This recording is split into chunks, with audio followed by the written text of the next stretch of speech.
Hello, it's Reija and welcome to another video.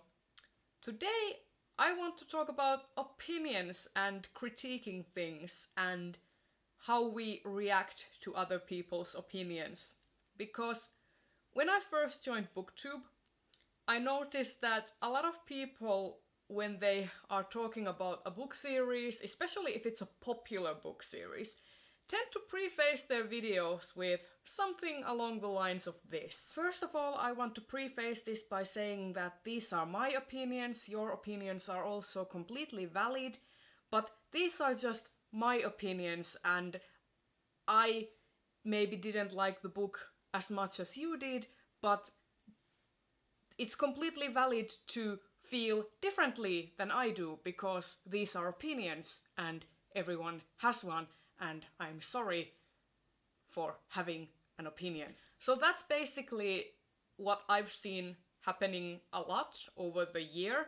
I'm not saying that people actually apologize this much or this profusely in a video, but I have noticed that there is that sense of wariness when it comes to being really opinionated.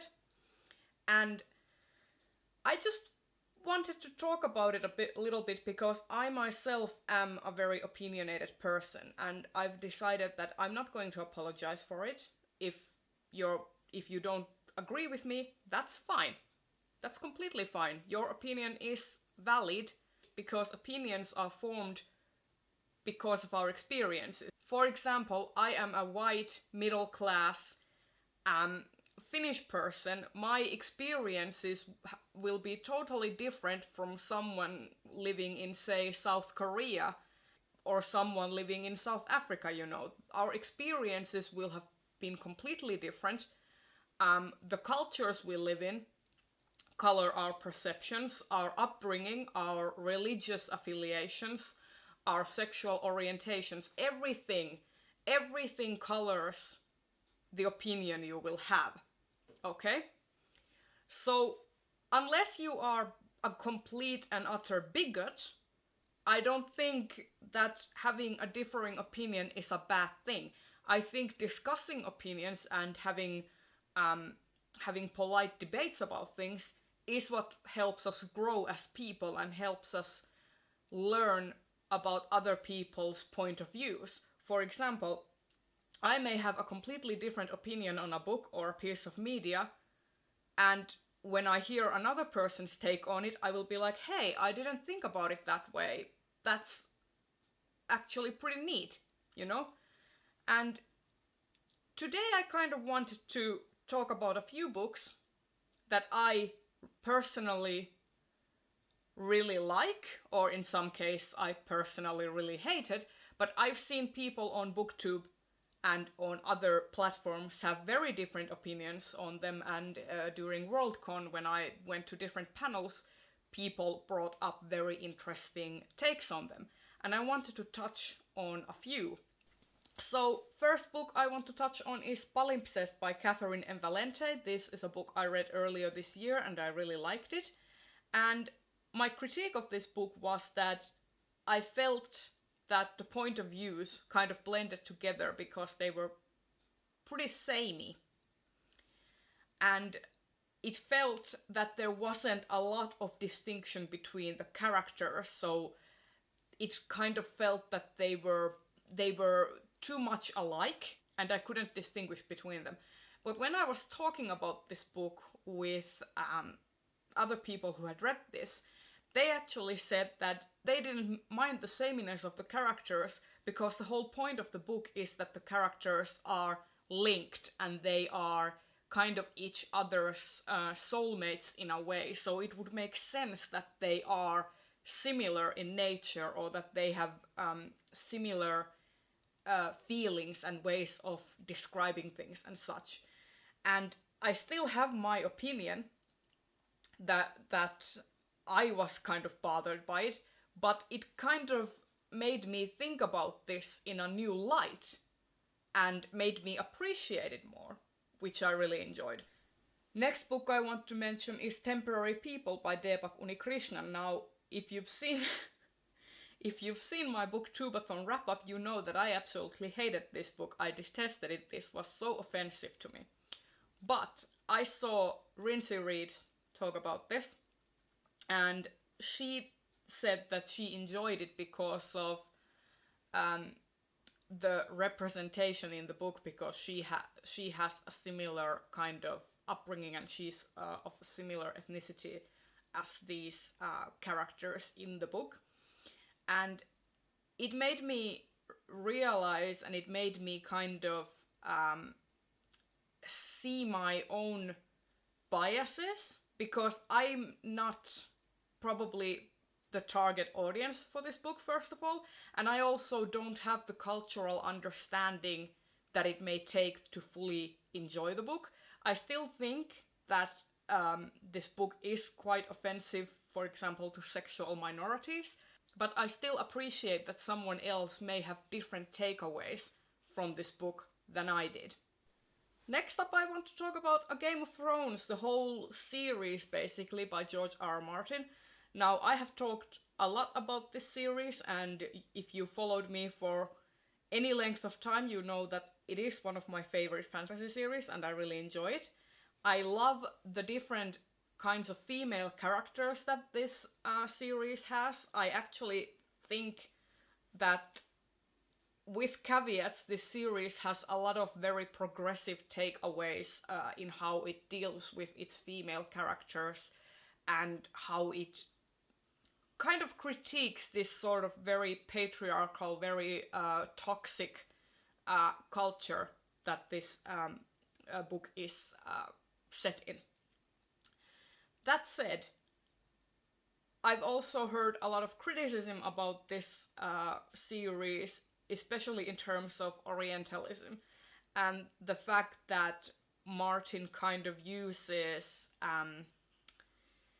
different cultures as a sort of exotic flavor and backdrop for furthering white characters' personal story arcs, which is a completely valid criticism.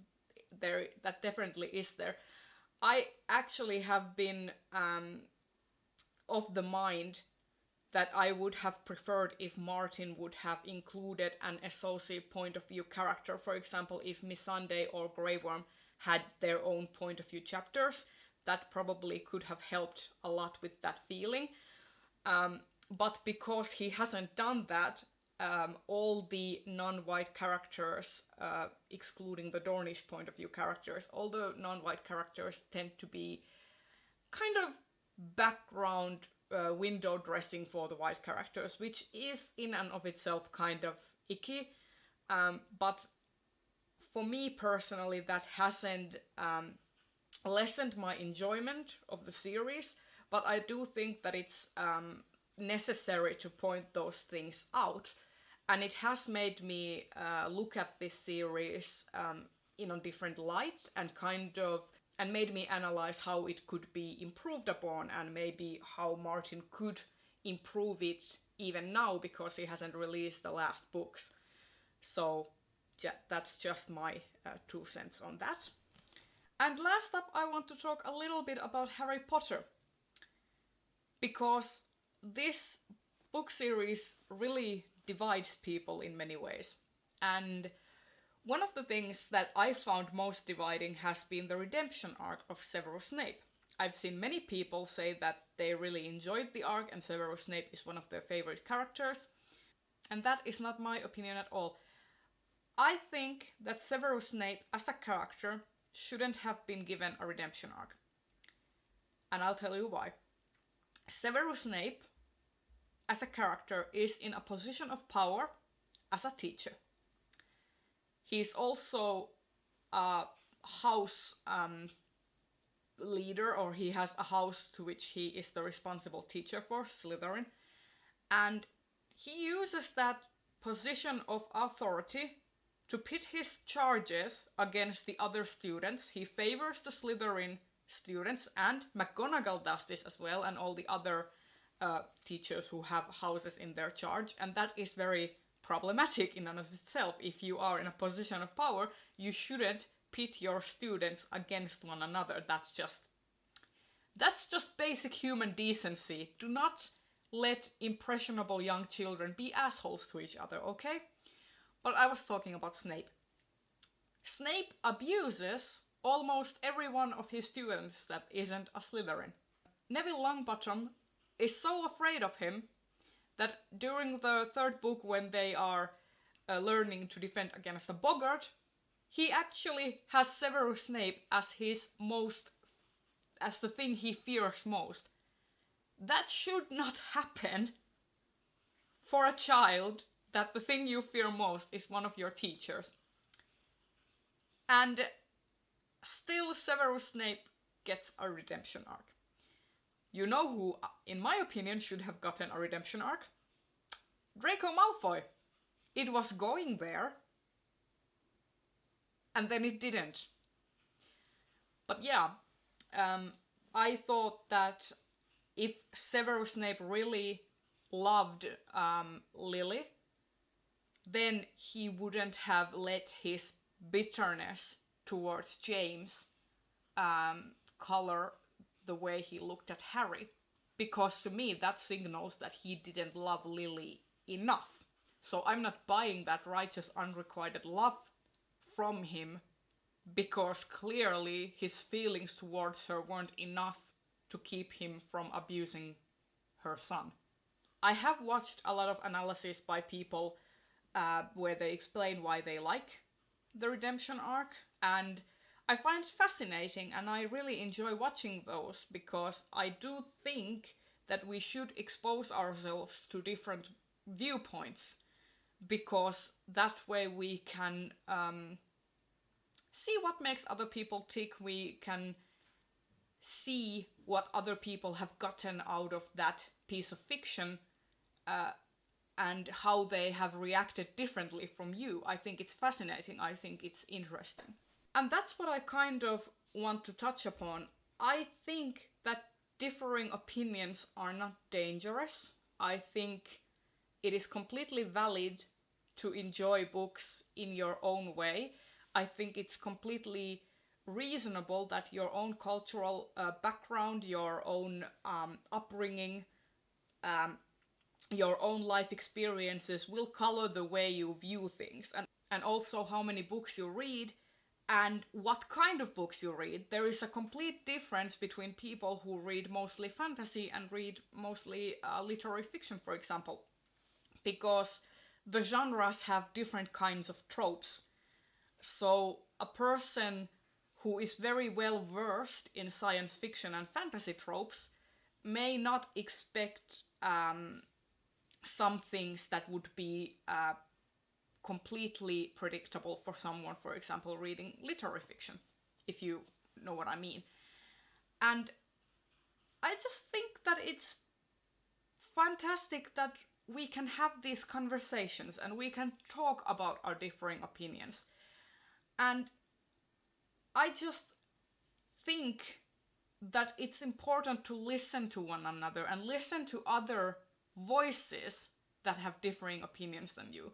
So I'm gonna leave links to a few fantastic booktubers down in the description, so you can maybe vary up your subscription box and see different voices who have different opinions and different ways of thinking about these books. Because I think it's important and fantastic that we have different opinions and different voices and different ways of reading.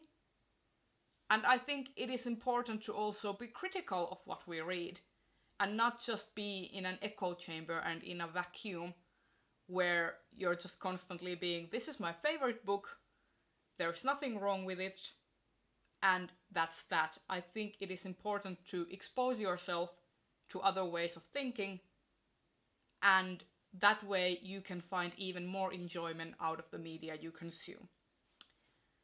And there you have it. This has been my discussion on opinions and critique, and hopefully you enjoyed this video. If you did, please consider giving it a thumbs up and subscribe to my channel if you want to see more, and I will see you in the next video.